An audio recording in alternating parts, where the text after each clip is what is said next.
Welcome to the Republican Professor. It is 31 May 2024. I'm recording this from, I was going to say the great state of California, the state of California, Orange County. I'm going to a funeral on June 10th for my best friend in graduate school, Dr. John William Boswell. We're grieving John William Boswell here at the Republican Professor because, well, he was my best friend in graduate school, and he was a major inspiration for the Republican Professor podcast and project. The project includes a Substack, a podcast, which is heard around the world. It includes a blog, and two novels, The Adjunct and The Republican Professor. John was there for me at some of my lowest points in graduate school, especially toward the end there. What I mean by the end is I was in a PhD program, well, allegedly making progress on a PhD for a total of 11 years.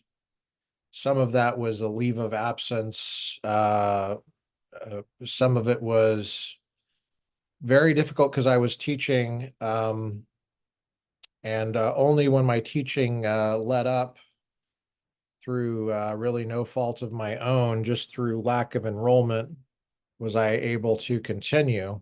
John and I finished at the same time, and so the last 4 years was comprehensive exams and proposal, and then the long march of the dissertation, which was interrupted for me, and had some jolts and starts. And I mean, John was there getting me over the wall at several key points.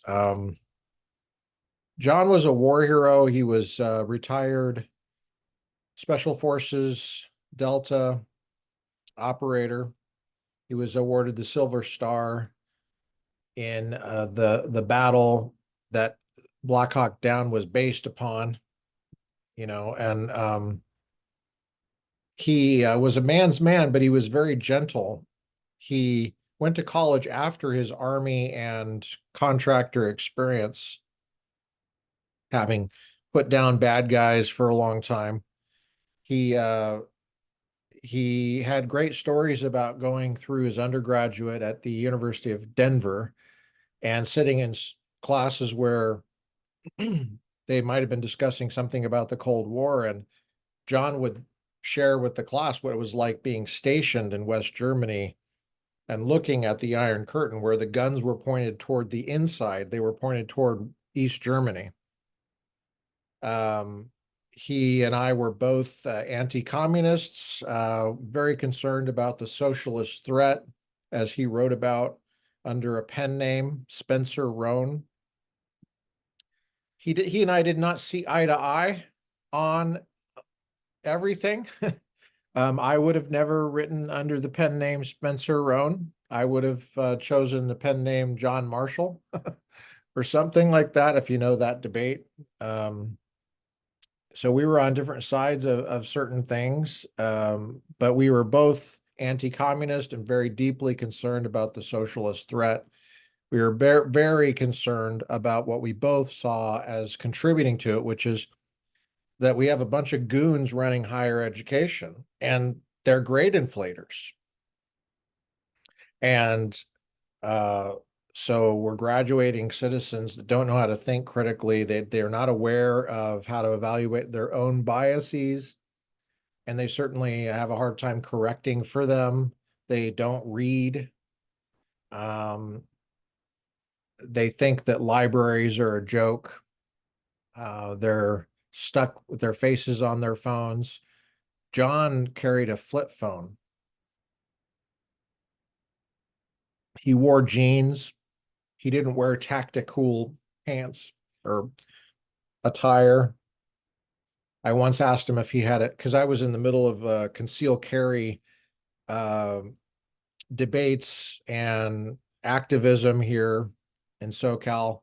I was one of the moderators for a debate for the Orange County Sheriff on concealed carry, where the Orange County Sheriff who won, Don Barnes, he was there.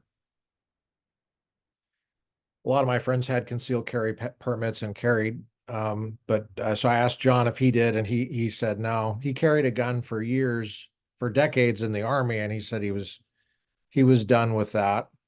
So that was the kind of guy John was. He was a man's man, but he was very gentle, wore jeans, had a flip phone. When I asked him about his flip phone, he said he didn't want to be a dot on somebody's screen. He'd been on the other side of that far too many times. Sometimes he did come off as a little bit paranoid, but I always listened carefully to what he had to say, and he always made a lot of sense. I never, I would have never used the term paranoid of him, but I think that once Biden was elected, I noticed there was a change in him. He became, it appeared to me he became more anxious,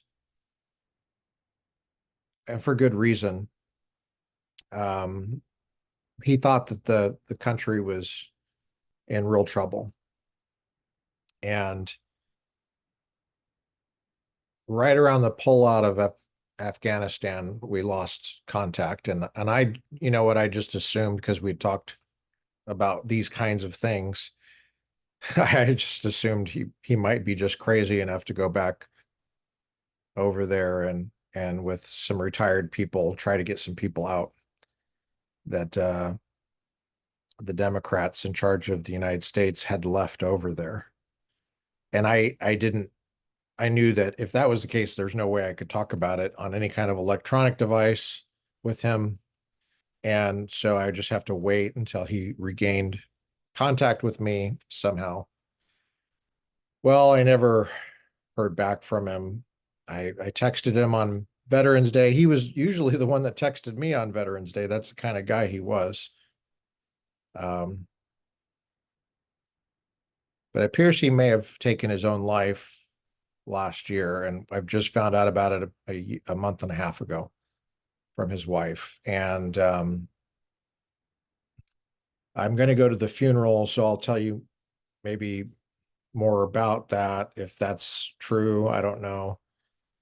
I only want to honor him because let me tell you, it was conversations with him at some lunch counter in Claremont or some diner or over a beer or lingering in a classroom after a Ullman class that uh he and I shared things, and we were two peas in a pod. We were both veterans.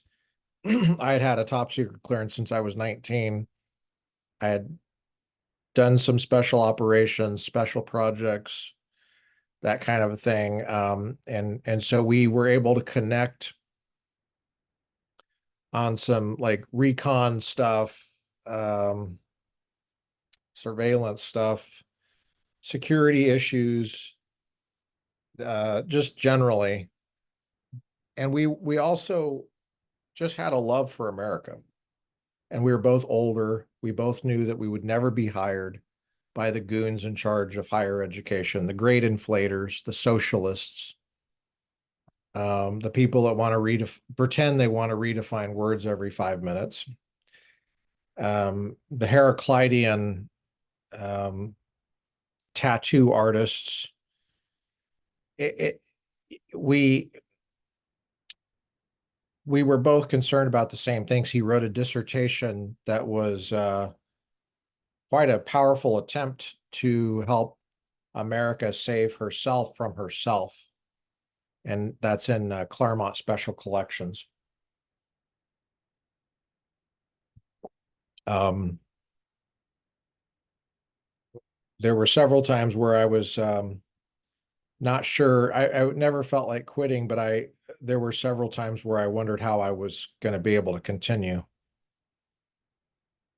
in in the work I had in mind and that I had envisioned. And he was there sometimes when I was out of steam, um, reminding me of deadlines, sending me forms that I had to put in, um, helping me over the wall. And we did not share a spiritual connection. He would let me talk about it. Uh, he would let me talk about the work I did at the church. He would let me talk about. He had a curious presence. Um, I don't think he was able to connect with it, but he I was looking forward to future conversations. And now I really miss that, and I'm sad that we can't have those conversations about what's happening in the country and what the world means and how can we help. Because that's what motivated both of us. He was retired, he was fine financially, he didn't really need to teach for the money. He had made quite a bit as a contractor. He had his Army pension, and he'd been there and done that. I wasn't in the same financial position as he was. I always felt like I was a little bit busier than I wanted to be teaching. He wanted to do like normal graduate school stuff, like, have pizza and beer or whatever and stay up late, talk. And I just didn't have the energy for it. I didn't have the time. I was popping in and out of Claremont. And now I kind of wish that I had taken more time for that. Um, but John William Boswell, Ph.D., Master Sergeant, U.S. Army, retired. We miss you. John would want me to continue with the work we're doing. So we're doing Anthony Ishii, continuing on Silvester versus Harris, and we're on page 21. Number 7, criminal investigations of straw purchases. These are the findings of fact in Silvester versus Kamala Harris, 2014. Here's Senior Judge Anthony Ishii. A straw purchase is a purchase that a non-prohibited person makes for someone who is prohibited from owning and possessing a firearm. Straw purchases are prohibited under federal law and may implicate California law. Some straw purchasers have never purchased a firearm in California, and some straw purchasers previously have purchased firearms in California. Gun dealers have the right to refuse to conduct a sale of a firearm. Dealers can also be indicted for conspiring to facilitate straw purchases of firearms, and so have an incentive to report a suspected straw purchase. Cal DOJ special agents attend gun shows to ensure that promoters are in compliance with the law and to prevent prohibited persons from obtaining firearms, magazines, or ammunition. Special agents also look for potential straw purchases of firearms. The special agents attempt to identify the parties involved in a straw purchase, such as through license plates, business cards on tables, or observing printed forms being filled out. As many as 4 individuals may participate in a straw purchase at a gun show. Agents spend a good portion of their time attempting to determine whether any person whom they have identified at the gun show is a prohibited person. The special agents attempt to complete an investigation within 10 days because the agents want to be able to intercept the firearm before it is delivered to the straw purchaser. This seems like a waste of time, I'm just going to say, because If you know anything about gun shows in California, they're a skeleton, a shadow of what they used to be and what they really should be. But because of the 10-day waiting period, it's really kind of pointless to go to a gun show to buy a gun in California. Because ordinarily, I mean, the first firearm I ever bought myself was at a gun show in Texas, long time ago. I was stationed at Goodfellow Air Force Base in San Angelo, Texas. I had gone to Houston to hang out with my uncle Steve, who was an FFL at the time, an FFL1. And he and I went to a gun show. That's what we did. And I was 20 years old, and we had a great time. And I was able to take the gun at that time. I was able to take it the same day. And um,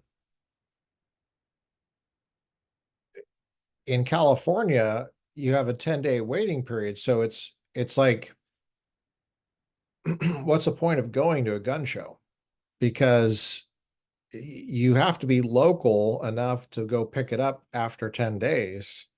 So if you have to be local enough to the seller to begin the transaction, there's no special reason to go to the gun show instead of just the location, the brick and mortar gun shop.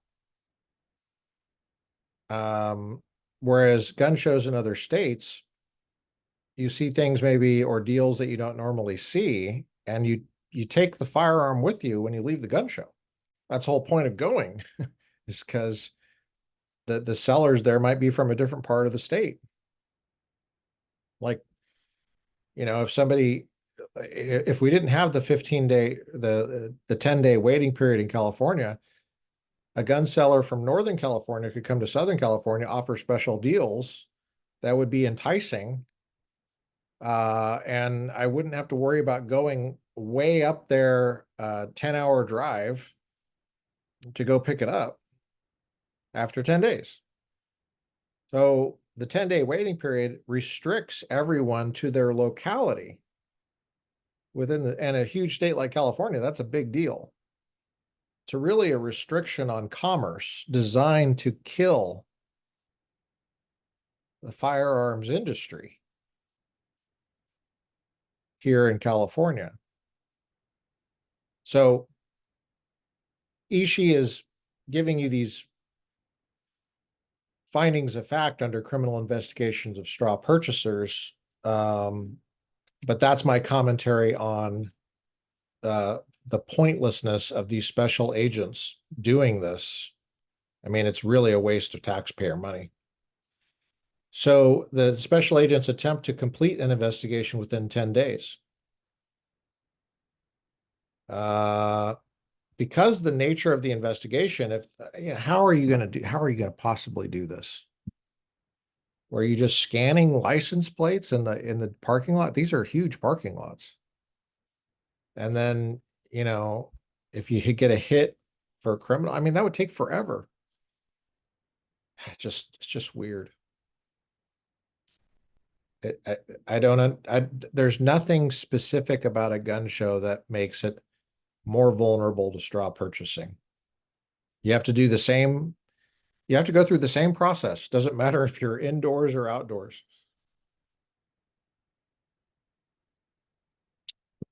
Because of the nature of the investigation, if the waiting period were 3 instead of 10, it would be nearly impossible for the special agents to complete an investigation of a gun show straw purchase prior to the delivery of a firearm. Why in the world would that be a problem? Let's say that the firearm is delivered. Okay. Go get it. What's the problem? You got probable cause right there. Get the warrant, go get it.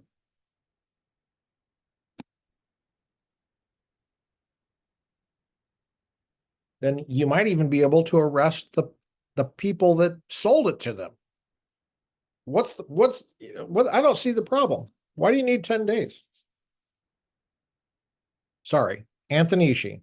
Continuing.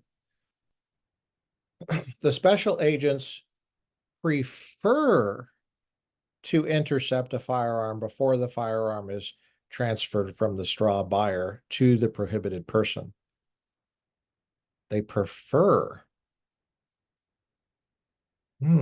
So their preferences are running the whole show of constitutional rights. So I see how that works. So that's not his answer. Don't worry.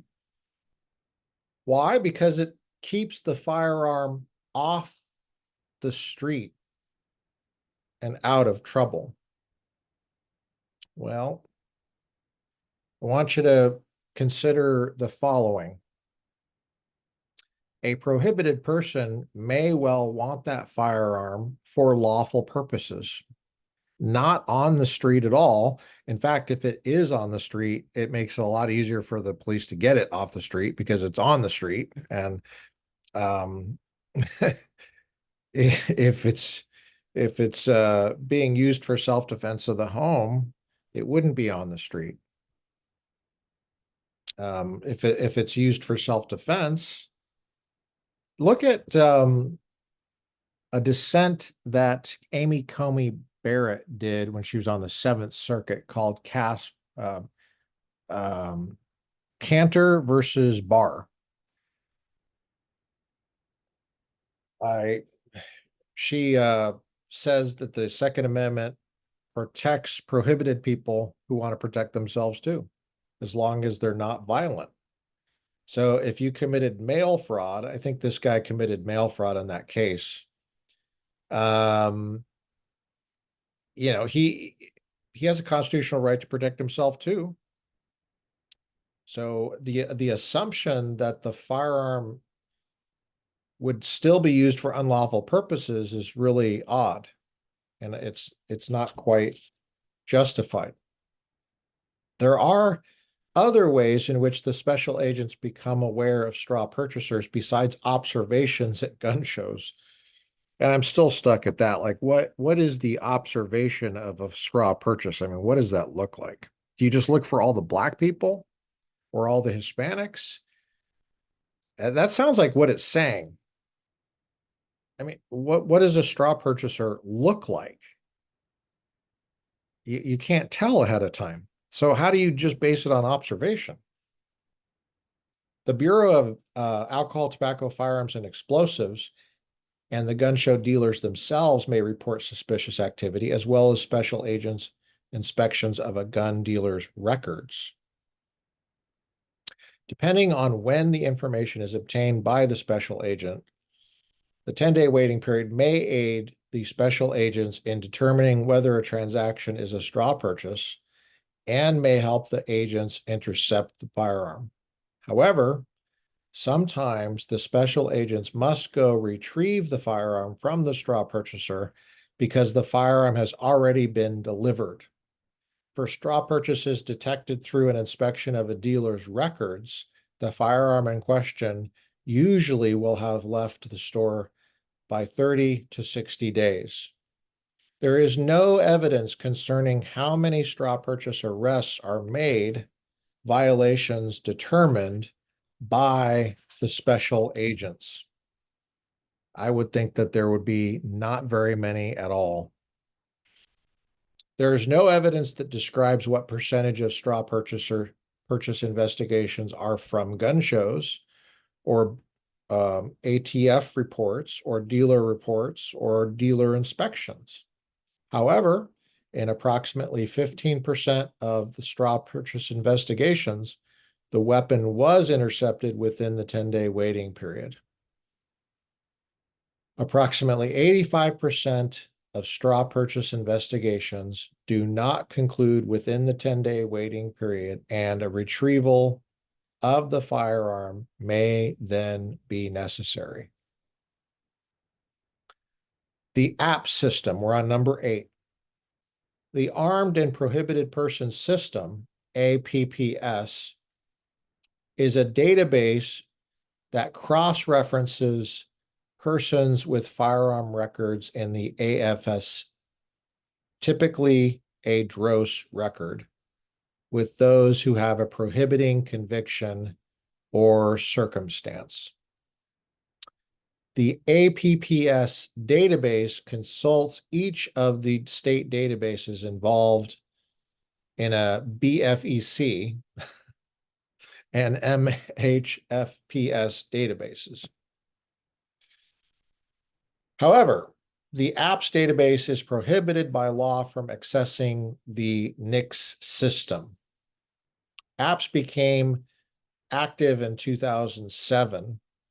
Apps is updated on a 24-hour, 7-day-a-week basis. The purpose behind apps is to identify prohibited persons who have firearms and to enable law enforcement to retrieve the firearms before those persons can use the firearms to harm others or themselves. Apps is a kind of pointer tool that identifies people who may be armed and prohibited in a particular law enforcement agency's jurisdiction. But the information in apps must be updated and verified before any law enforcement action can be taken. As part of the verification process, dispositions sometimes must be chased down by an analyst. The BFEC and waiting period is designed to stop a prohibited person from obtaining a firearm, whereas the app system is designed to retrieve a firearm from someone who has subsequently become prohibited from possessing a firearm. There are 21,000 people identified as armed and prohibited in the apps system, and these individuals purchased firearms prior to becoming prohibited from doing so. Not every person who has become prohibited from possessing a firearm is in the app system. Most of the app's candidates are pulled from records concerning handguns that were sold in California from 1996 forward. Number 9, wrap back. A wrap back is a notification that Cal DOJ receives whenever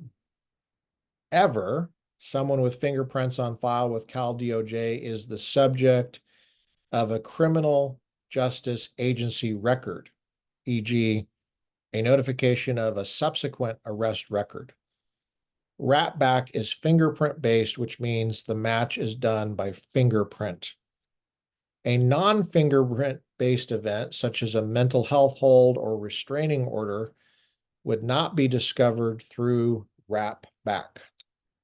Cal DOJ does not receive wrap backs for persons who are arrested or convicted outside of California. Wrap back mainly deals with people who are in the criminal history system who have fingerprints on record. In contrast, apps deals with people who may or may not have fingerprints in the criminal history system, but who nevertheless are found in a non-fingerprint database such as the MHFP database. Number 10, CCW licenses. California law provides for either the sheriff of a county or the chief of police of a city to issue a CCW license to a citizen. CCW licenses apply to pistols, revolvers, or firearms that are capable of being concealed upon a person.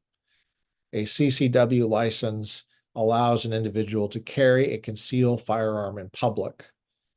CCW licenses, amendments to CCW licenses, and applications for a CCW license are required to be uniform throughout California. In order to obtain a CCW license, an applicant must prove to the sheriff or chief of police that 1, this is pre-Bruin, 2014, 1, the applicant is of good moral character. 2, good cause exists for issuance of the license. And 3, as long as that good cause does not mean self-defense. For some reason, self-defense is not considered good cause. Why is that? I've never understood that. I've never had anybody explain that to me like I was a smart 8-year-old. Number 3, the applicant either is a resident of the city or county or has a place of business employment within the city or county and spends a substantial period of time at the place of business or employment. And 4, the applicant has completed the training course required by the penal code. All right. CCW license applicants must submit fingerprints along with the CCW license application, and those fingerprints are submitted to Cal DOJ. Additionally, if there is compelling evidence, an applicant may be required to submit a psychological testing before being issued a CCW license. Once Cal DOJ receives the fingerprints, Cal DOJ sends a report to the licensing agency related to the CCW license applicant, including whether the person is prohibited under state or federal law from possessing, receiving, owning, or purchasing a firearm. The sheriff or chief of police may not issue a CCW license until he or she receives the Cal DOJ report on the CCW applicant. No CCW license may be issued if the Cal DOJ determines that the person is prohibited by state or federal law from possessing, receiving, owning, or purchasing a firearm. Once a CCW is issued, it is valid for up to 2 years. The sheriff or police chief may include reasonable restrictions or conditions they deem warranted, including restrictions as to the time, place, manner, and circumstance under which the CCW license holder may carry a concealed handgun. With some exceptions, the general rule is that a CCW license has applicability throughout the state of California. A CCW license may be revoked whenever Cal DOJ or the issuing local agency determines that the CCW license holder has become prohibited under state or federal law from possessing, owning, receiving, or purchasing a firearm.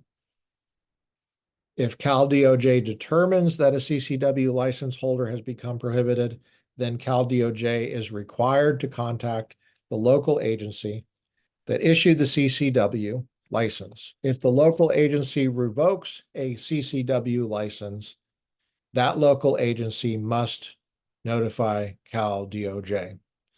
BOF, Bureau of Firearms, does not issue CCW licenses, but does accept the applicant's fingerprints and runs a background check on the applicant in order to ensure that the applicant is not prohibited from possessing a firearm. The BOF forwards the result of the background check along with a copy of the applicant's California criminal history to the sheriff or chief of police. BOF considers an approved background check to be good for 30 days. Sheriffs or chiefs of police rarely issue CCW license within 30 days of the completed background check. And some agencies may wait as long as 9 months after the background check before issuing the CCW license. CCW license holders are subject to the wrap-back system. CCW license holders have a CII number. Silvester, that's the plaintiff, possesses a CCW license issued by the City of Hanford Chief of Police. Okay, we got certificate of eligibility next. This is the last section of the findings of fact. 11, certificate of eligibility. A COE is a certificate issued by the California Department of Justice. In order to obtain a COE, a person must make a request for a COA COE to Cal DOJ. The COE applicant is required to pay a fee. A COE applicant also provides a full set of live scan fingerprints and is issued a CII number. Cal DOJ is then required to examine its records and the records in the NICS in order to determine if the applicant is prohibited by state or federal law from possessing, receiving, owning, or purchasing a firearm.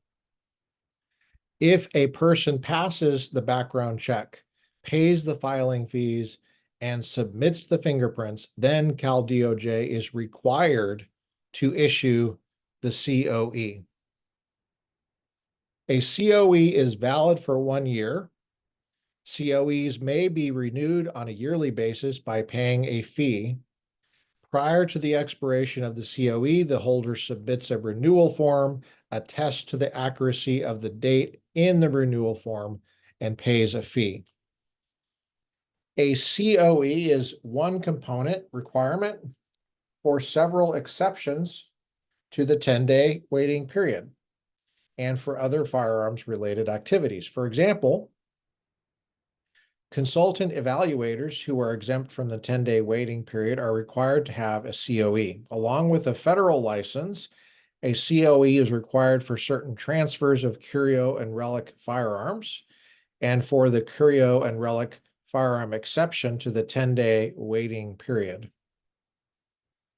Retail firearm dealers are required to possess inter alia a COE. A COE may also be obtained for employees of firearms dealers. In order to organize a gun show, an organizer or producer must have a COE. A COE is required for some transfers of used firearms at gun shows. A manufacturer of firearms is required inter alia to possess a COE. Additionally, some individuals in the entertainment industry or individuals working with the military may seek to obtain a COE. A COE reads, "This is to certify that Cal DOJ has completed a firearms eligibility check on the above named individual. As of the date of issue, there is nothing that would prohibit the individual from acquiring or possessing a firearm." COEs also identify their date of issuance and their date of expiration. COE holders are subject to the wrap-back system. Combs, that's another plaintiff, possesses a valid COE. Now we are in the legal standard. We're out of findings of fact, and we're now in the legal standard. Okay, the legal standard. Silvester versus Harris, 2014. The Second Amendment reads, "A well-regulated militia being necessary to the security of a free state, the right of the people to keep and bear arms shall not be infringed." U.S. Constitution, Amendment 2. The Second Amendment right to keep and bear arms is an individual right and a fundamental right that is incorporated against the states and municipalities under the 14th Amendment. The Second Amendment protects a personal right to keep and bear arms for lawful purposes, most notably for self-defense within the home. This is pre-Bruen. This is 2014.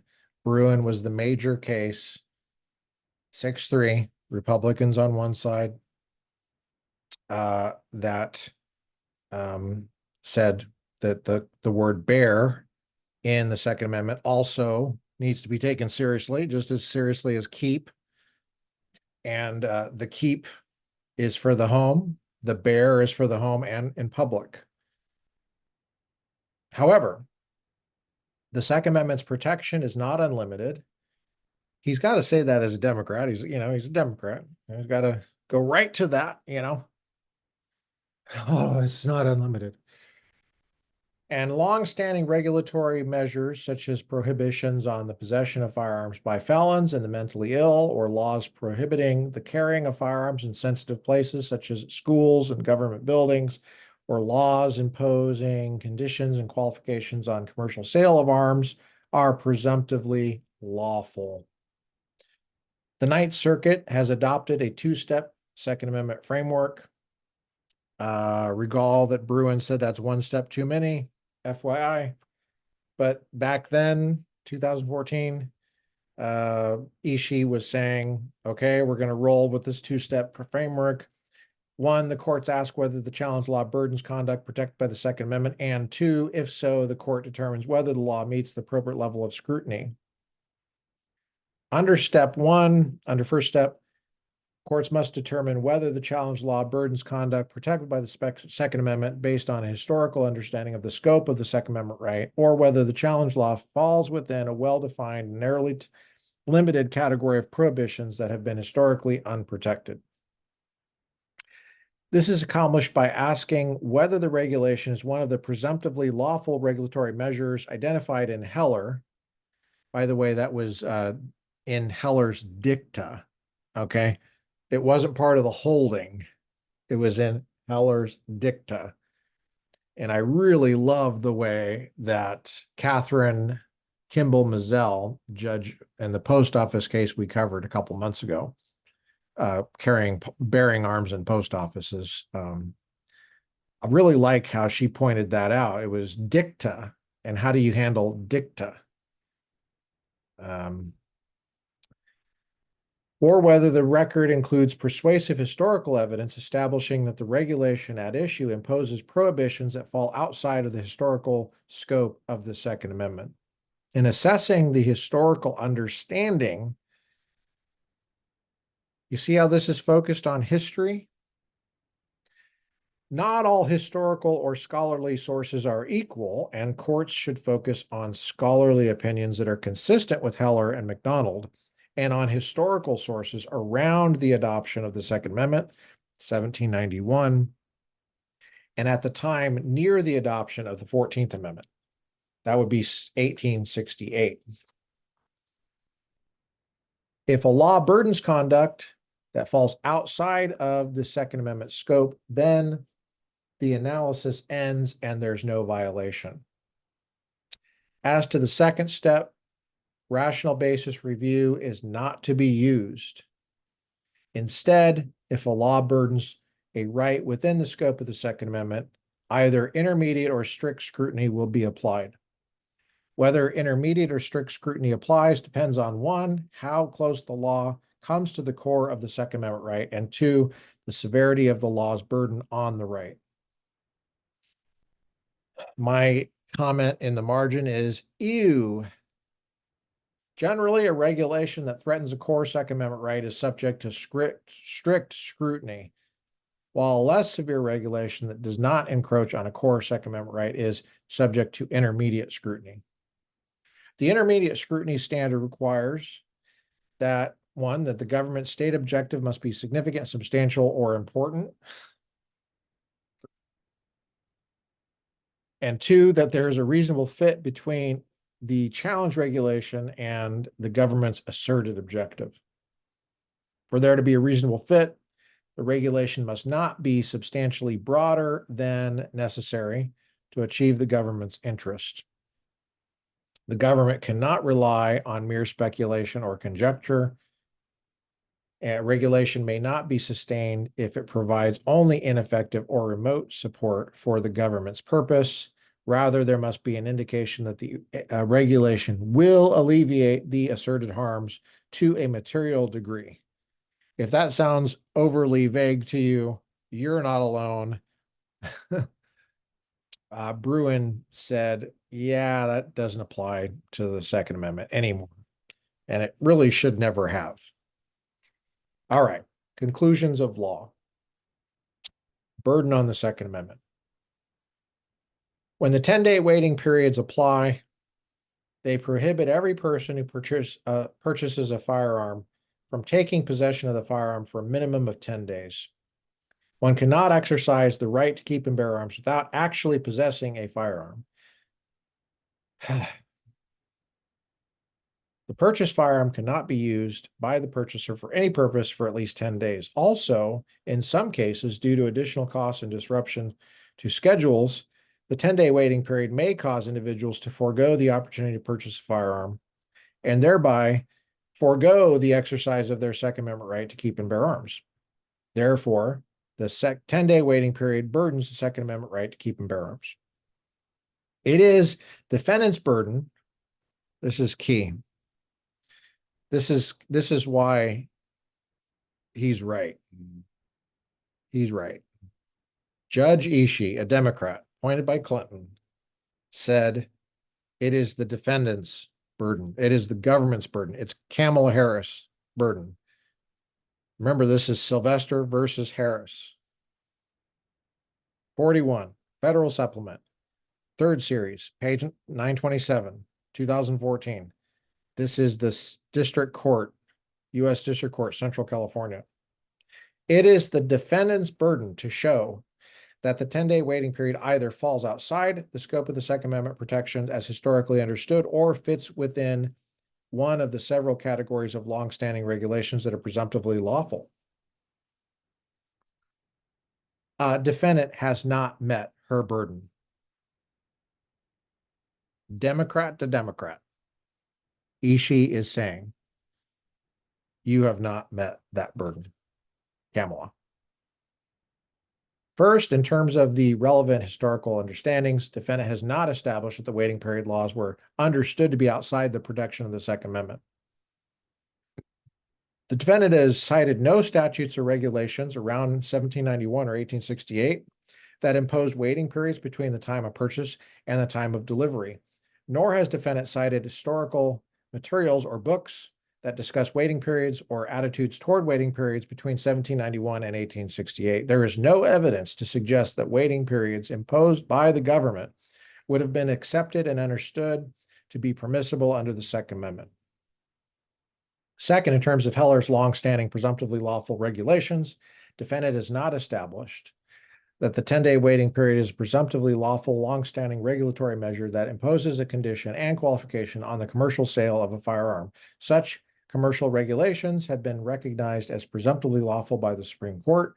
The Supreme Court did not explain what precisely it meant by the phrase conditions and qualifications of the commercial sale of arms, and the parties have cited no cases that interpret that phrase, although a parenthetical citation in a Ninth Circuit case suggested that a county ordinance which permitted firearms to be brought to gun shows on county property if the gun was secured or in one's personal possession was a law imposing a condition and qualification on the commercial sale of a firearm. Nordyke did not expand on the concept beyond parenthetically quoting the relevant language from Heller. That's the case. Nordyke may be read as indicating that the manner of how a firearm is displayed for sale is an acceptable firearm regulation. Aside from that case, though, based on a plain reading of the term, longstanding commercial regulations might entail regulations about who may sell, like, for example, a licensed gun dealer or purchase someone over the age of 18 a firearm, what firearms may be sold, prohibiting the sale of certain types of firearms. I don't know about that one, Ishii. I think your Democrat flag is flying on that one. When a firearm may be purchased, no purchases after 8 p.m., or when a firearm store may be located, like zoning ordinances. By the way, good luck finding those at the founding. Zoning ordinances are decades old, not centuries old.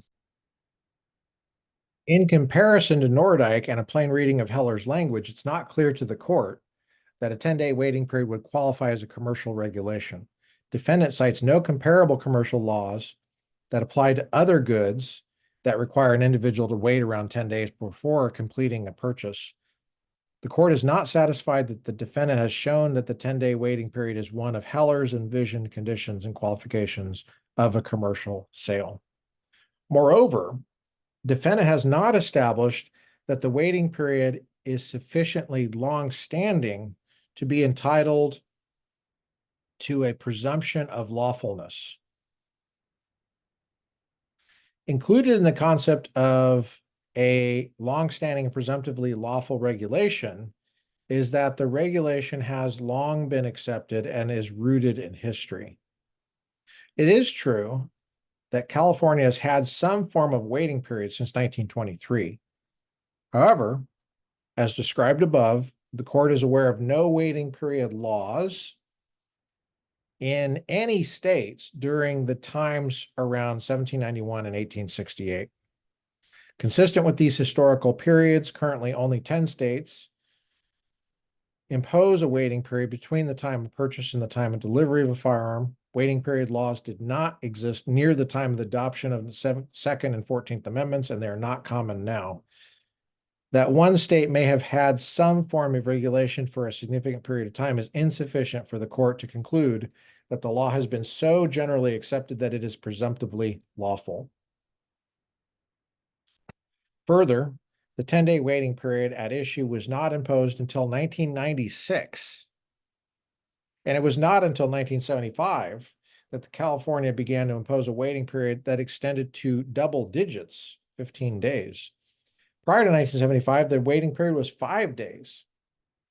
That's before computers made everything fast.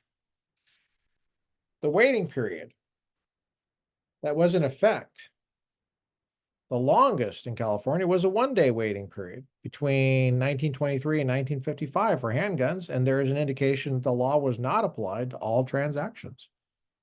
Imposition of a waiting period beyond a single-digit period is a recent development, noting, and then there's this case, Seventh Circuit case regarding, looks like a First Amendment case, regarding, says, noting that a 30-day advance notice of requirement to obtain a permit was reasonable under the circumstances of one case, but that a 45 advance notice was a substantially longer period and not reasonable. Finally, the waiting period at issue applies to all firearms. Prior to 1991, the waiting period applied only to handguns. Although the 1996 waiting period is shorter in duration than the 15-day waiting period imposed in 1975, the 1991 waiting period is wider in scope. Applying a waiting period to all firearms is a recent development. In essence, the defendant is simply pointed to the fact that California has had some form of waiting period since 1923. That is not enough. This is another reason why I like this Democrat judge, Anthony Ishii. He does not buy the standard progressive line that later is better, which undermines the entire point of constitutional law. The whole point of having a constitution is that it's unlike ordinary statutory interpretation. In ordinary statutory interpretation, you got an earlier statute, a later statute conflicts with that earlier statute. The later statute wins.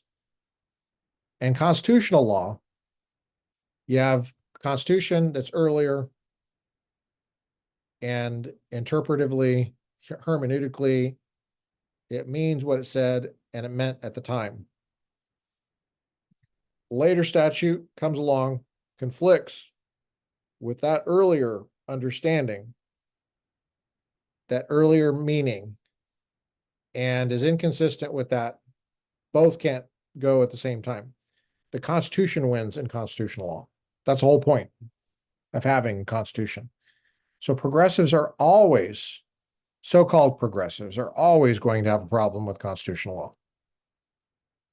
For them, later is better, as long as the later is not Republican.